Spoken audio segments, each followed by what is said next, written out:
Hey, what's up? I'm Danny from BOSS. Today, let's check out the Gigcaster 5 and all the things that it can do for you to really increase the level of quality for your audio.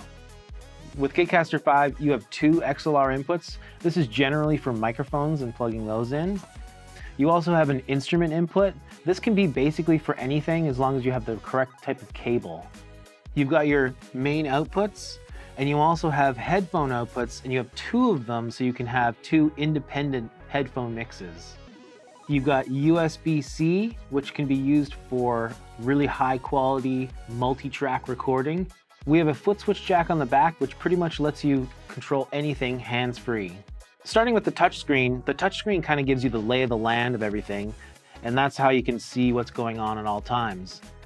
If you swipe over, you'll get another view which shows you what the touchpads are assigned to. Pressing the effects button will expand the virtual pads and show you what each of the pads are assigned to. You have multiple banks for these pads, so you have a very wide variety of functions you can assign them to.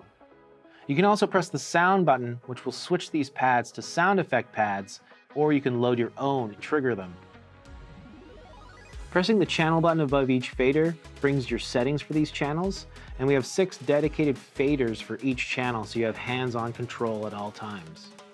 We have dedicated mute buttons for each channel, including the main bus, and we also have pre-fader listen buttons, which what that is basically no matter where the faders are set on the Gigcaster, you're gonna hear through your headphones what that channel sounds like.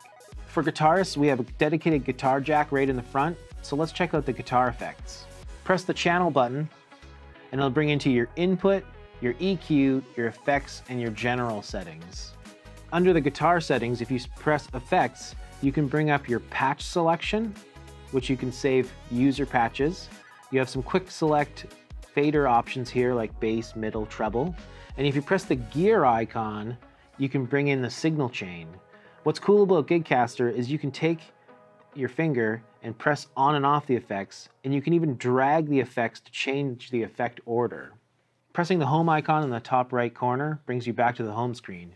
If you want to quickly go back to the effects chain, long pressing the guitar button will bring you straight into that effects chain, and that works with all the other channels as well. Adding effects to vocals and any other type of instrument works very much the same way. Pressing the channel button will bring up your menu, go into effects, and you have the same and similar layout.